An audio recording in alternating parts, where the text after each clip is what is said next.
तो आइए स्टार्ट करते हैं, अपन पढ़ाई को कंटिन्यू करते हैं। प्रीवियस वीडियो में 25 नंबर तक के फिजिकल क्वांटिटीज देखे हुए हैं, अब अपन 26 पे जाते हैं। एक बात इंश्योर करूं मैं आपको, ये नंबरिंग कहीं से भी नंबरिंग नहीं है, ठीक है। 25 नंबर पे तो आपको 25 नंबर पे याद करना है, ऐसा कुछ भी नहीं है, ठीक है। अपने कन्वीनियंट के लिए ये चीजें कर रहे हैं अपन, ठीक। चलिए आते हैं, मेन टॉपिक पे फोकस करते हैं। विस्कोसिटी, विस्कोसिटी के डायमेंशन फॉर्मूला देखते हैं और उसका यूनिट देखते हैं, ठीक है। तो आइए देखते हैं, फोर्स इज इक्वल टू होते हैं 6 पाई ईटा आर वी, ठीक है। यहाँ पे जो ये दिख रहे हैं आपको, यही है विस्कोसिटी। तो eta is equal to force upon में 6 पाई आर वी। देखिए 6 पाई ये तो कांस्टेंट है, इसकी कोई यूनिट होगी नहीं, फोर्स की यूनिट होती है न्यूटन, आर डिस्टेंस है मीटर, और वी जो है वेलोसिटी है मीटर पर सेकेंड, ठीक है।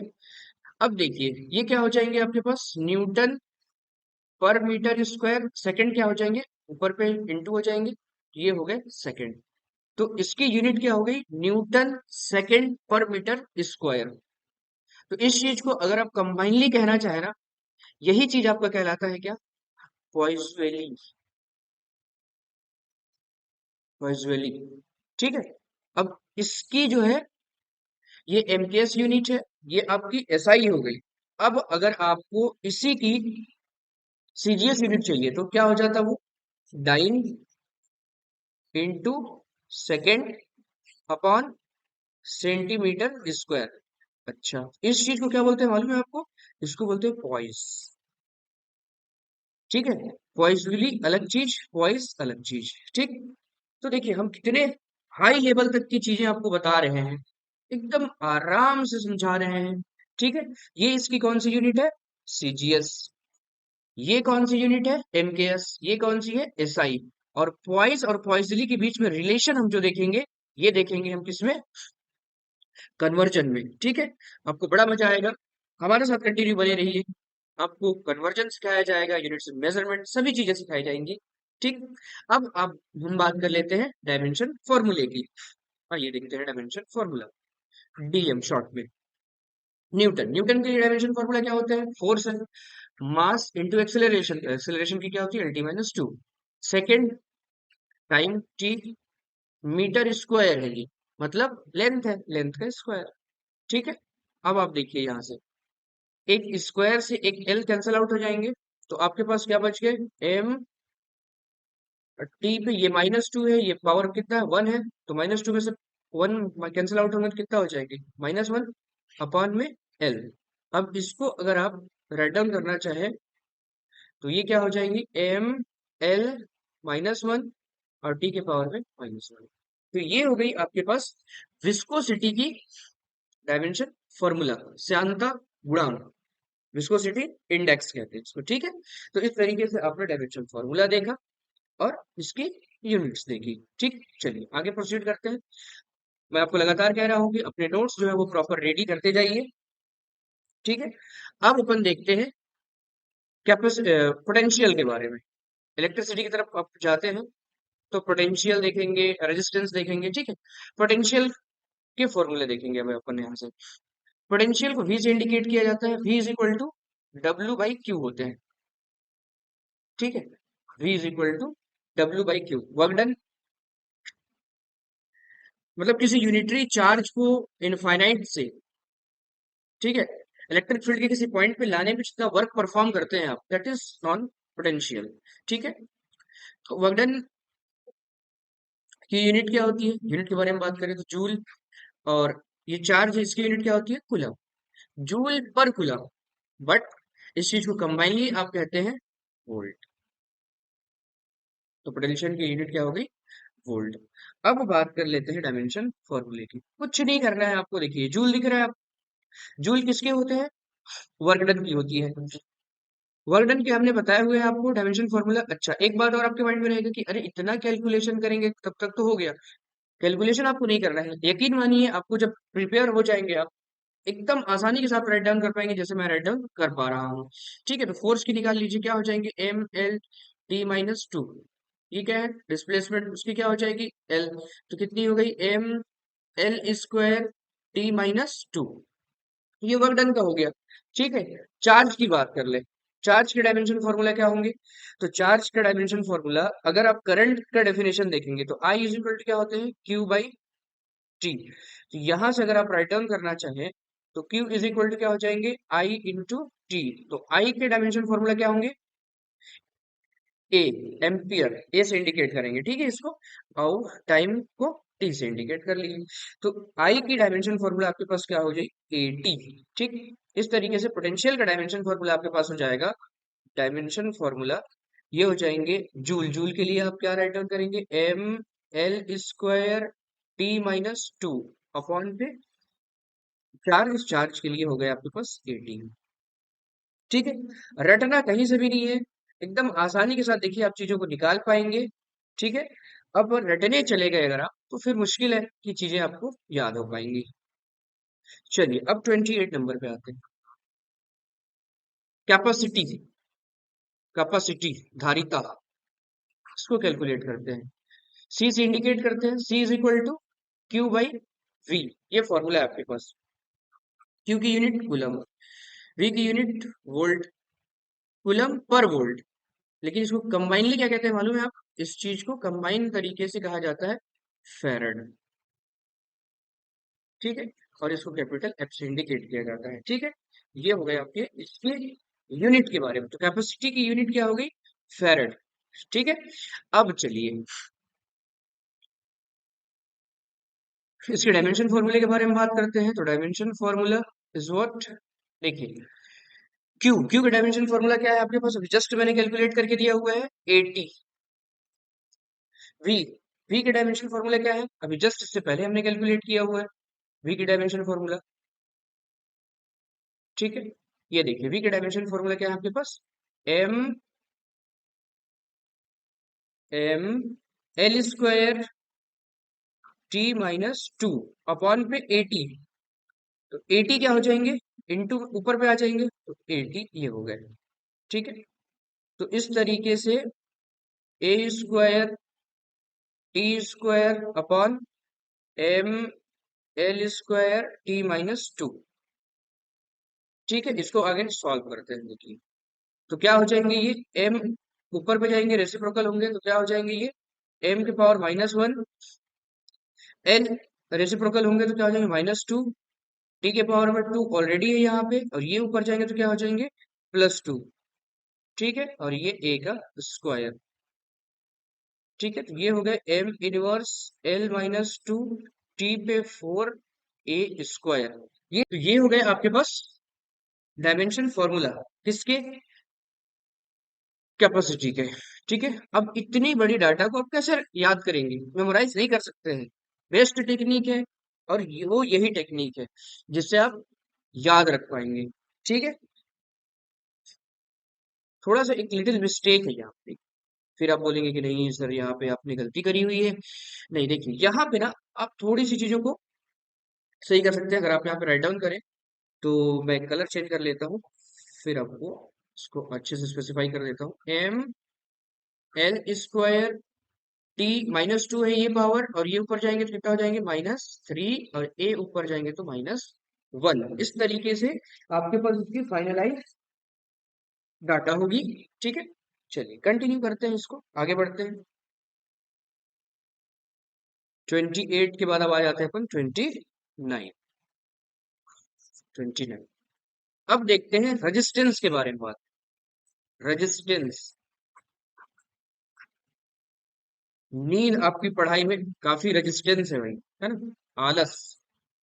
उसी तरीके से करंट इलेक्ट्रिसिटी के जो पाथ होते हैं उसमें जो ऑब्स्टिकल होता है that is known as resistance. Ohm साहब ने एक लॉ दिया, V is equal to I R. ये जो आर आपको शो हो रहा है ना, यही रेजिस्टेंस है। अच्छा, आर इज इक्वल टू क्या हो जाएंगे, V by I. V potential, फिर से यूनिट की बात कर लें अगर अपन तो that is measured in volt, I measured in ampere, volt पर एम्पियर। इसको आप कंबाइनली क्या कहते हैं, ओ सिंबल, दैट इज सिंबल। ठीक है, तो रेजिस्टेंस की यूनिट क्या हो गई, ओम हो गई। ठीक है, काफी इजी वे में आप देखिए याद हो पा रहे हैं? अब फिर से अगर यहाँ पे आपको रेजिस्टेंस की डायमेंशन फॉर्मूला कैलकुलेट करना है तो वी का डायमेंशन फॉर्मूला जस्ट मैंने बताए हुए हैं, उसको आप यहाँ पे राइट डाउन करिए। आई का राइट डाउन करिए, आई के लिए ए राइट डाउन करेंगे आप, ठीक है। सो रिजॉल्व कर लेंगे, आर की डायमेंशन फॉर्मूला आपको इजी नोन हो जाएंगे। तो इस तरीके से इसको आप कैलकुलेट करेंगे खुद से, ठीक है। चलिए अब आते हैं 30 नंबर पे। अब बात करते हैं अपन विद्युत क्षेत्र की तीव्रता, ठीक है, इंटेंसिटी ऑफ इलेक्ट्रिक फील्ड। यहाँ पे देखिए एफ इज इक्वल टू होते हैं क्यू ई, ये जो ई है ना आपके पास, यही है इलेक्ट्रिक फील्ड इंटेंसिटी। तो ये क्या हो जाएंगे एफ बाई क्यू। एफ को आप किसमें मेजर करेंगे, न्यूटन में। क्यू को किसमें मेजर करेंगे, कूलम में। तो इसकी यूनिट क्या हो गई, न्यूटन पर कूलम। तो इलेक्ट्रिक फील्ड इंटेंसिटी की यूनिट क्या हो गई, न्यूटन पर कूलम। इस तरीके से आप इजी वे में याद कर लीजिए। 31st इसी के साथ चले जाइए, मैग्नेटिक फील्ड इंटेंसिटी मतलब विद्युत क्षेत्र की तीव्रता का फॉर्मूला देखिए, तो F is equal to M B. ये जो बी दिख रहे हैं आपको, यही है मैग्नेटिक फील्ड इंटेंसिटी। तो बी इज इक्वल टू क्या हो जाएंगे, एफ बाई एम। एफ की यूनिट क्या होगी, न्यूटन। एम क्या है यहाँ पे, ध्रुव प्राबल्य, ठीक है, पोल स्ट्रेंथ है। यूनिट क्या होती है, एम्पियर इंटू मीटर। तो आप पोल स्ट्रेंथ की भी यूनिट में मेमोराइज रखिए, पोल स्ट्रेंथ। पोल स्ट्रेंथ, ठीक है, हिंदी में ध्रुव प्राबल्य। ध्रुव प्राबल्य, ठीक है, इसकी यूनिट होती है एम्पियर इंटू मीटर, ठीक है। इसके बाद आगे चलते हैं अपन वैद्युत द्विध्रुव आघूर्ण के बारे में बात करते हैं। 32 वैद्युत द्विध्रुव आघूर्ण, ठीक है। P is equal to Q into two L. ये वैद्युत द्विध्रुव आघूर्ण है। अगर इसी को चुंबकीय द्विध्रुव आघूर्ण देखेंगे आप, चुंबकीय द्विध्रुव आघूर्ण,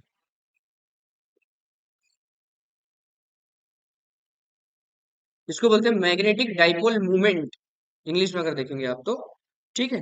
अब ये इलेक्ट्रिक डाइपोल मूवमेंट, तो ये हो जाएंगे capital M is equal to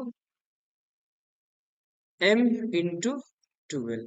अब देखिए क्यों क्या है आपके पास, कूलम, और ये क्या है, लेंथ, है ना। तो इस तरीके से उसकी यूनिट हो जाएगी। अब यहाँ पे अगर आप देखें तो ये क्या है, ध्रुव प्राबल्य है, पोल स्ट्रेंथ, यूनिट क्या होती है, एम्पियर इंटू मीटर। और ये क्या है, लेंथ है, तो मीटर। क्या हो जाएंगे, एम्पियर इंटू मीटर स्क्वायर। इस तरीके से इसके अगर आप देखना चाहें तो कूलम इंटू मीटर, ठीक। ये है electric dipole moment, electric dipole moment. ये है magnetic dipole moment, dipole moment, ठीक। तो इस तरीके से ये चीजें हो गई आपके पास। अब आगे बढ़ते हैं, नंबरिंग क्या हो जाएगी अपने पास, 32 33। 33 लेटेंट हीट के बारे में बात कर लेते हैं। लेटेंट हीट, लेटेंट हीट देखिए, पानी को जब आप बॉयल करते हैं तो उसका जो बॉइलिंग टेम्परेचर कितना है, 100 है। इसके बाद भी अगर आप टेम्परेचर दे रहे हैं, हीट सप्लाई कर रहे हैं, इन केस क्या होंगे कि उस वाटर का टेम्परेचर क्या होगा, इनहेंस होगा, 101 डिग्री सेल्सियस होंगे, नहीं। तो वहां पे जो एक्स्ट्रा हीट दे रहे हैं वो चीजें क्या कर रही है आपकी, हीट जो है वो छुप गई है, और वो काम कर रहा है अब फेस कन्वर्जन का। और वही हीट कहलाता है आपका लेटेंट हीट, गुप्त उष्मा, ठीक है। गुप्त उष्मा क्या होते हैं ये, Q is equal to M L. देखिए जो L दिख रहा है ना आपको, यही है लेटेंट हीट। तो L is equal to Q by M. Q क्या है, ठीक है, ये है हीट, एनर्जी अपॉन मास। तो ये किसमें मेजर होंगे, एनर्जी जूल में, और ये केजी में। तो जूल पर केजी या किलो जूल पर केजी ऐसा आप राइट डाउन कर सकते हैं, ठीक है।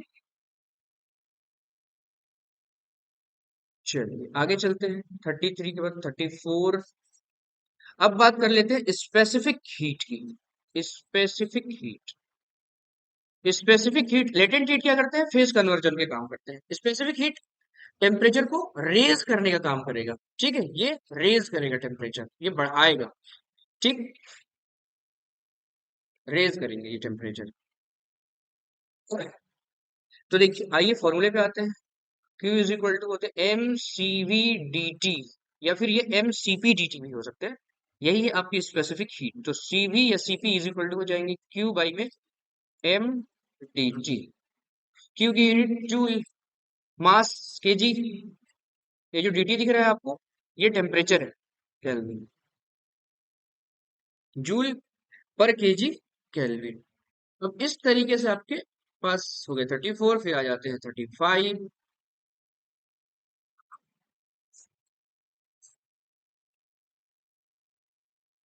मैग्नेटिक फ्लक्स या इलेक्ट्रिक फ्लक्स की बात कर लेते हैं हम अपन यहाँ पे। मैग्नेटिक फ्लक्स की बात कर लेते हैं। मैग्नेटिक फ्लक्स 5, फॉर्मूला होता है बी ए कॉस थीटा, ठीक है। यहाँ जो बी ए आपको दिख रहे हैं, ये क्या है, मैग्नेटिक फील्ड इंटेंसिटी, ठीक है। मैग्नेटिक फील्ड इंटेंसिटी की जस्ट आपने कैलकुलेट किए हुए हैं पीछे, जाएंगे F is equal to M B होते हैं, तो बी की यूनिट क्या हो जाएगी, न्यूटन पर एम्पियर इंटू मीटर। ये हो गई न्यूटन पर एम्पियर इंटू मीटर इंटू, ये देखिए ये क्या है आपके पास, एरिया। एरिया की unit metre square, metre square से मीटर कैंसल आउट होंगे, ये बचे न्यूटन इंटू मीटर बाई में एम्पियर। अब देखिए न्यूटन इंटू मीटर क्या कहलाता है, जूल पर एम्पियर। तो मैग्नेटिक फ्लक्स के जो यूनिट है आपके जूल पर एम्पियर, ये हो गए। या फिर आप इस चीज की अगर बात करें, तो ये जो जूल पर एम्पियर दिख रहा है आप, ठीक है, अब इसकी एसआई यूनिट की अगर आप बात करो ना, तो वो यूनिट हो जाती है वेबर, ठीक है। फिर इसकी और एक यूनिट होती है मैक्सवेल। तो वेबर, तो एक वेबर इज इक्वल टू, मालूम है आपको, 10⁸ मैक्सवेल होते हैं, ठीक। तो चीजों को आप अच्छे से समझिए। वेबर इसकी एसआई यूनिट हो गई, इसके अलावा मैक्सवेल भी इसकी यूनिट है, और इस चीज को भी अगर आप देखना चाहें तो ये भी इसकी एक यूनिट है, ठीक है। तो ब्रॉड तरीके से जब आप स्टडी करेंगे तभी आपको इन चीजों के बारे में डीप नॉलेज हो पाएगा। अदरवाइज पार्शियली तो आप पढ़ लेंगे, लेकिन चीजें आपको क्लियर नहीं रहेंगी, ठीक है। और ये जो मैंने टेक्निक बताया आपको, ये रटने की टेक्निक बिल्कुल भी नहीं है। ये जो है वो डेराइव कर रहे हैं आप, एक तरीके से देखें तो, है ना, चीजों को कैलकुलेट कर रहे हैं बिल्कुल। तो नो डाउट कि आपके माइंड पे ये रहेंगे, है ना।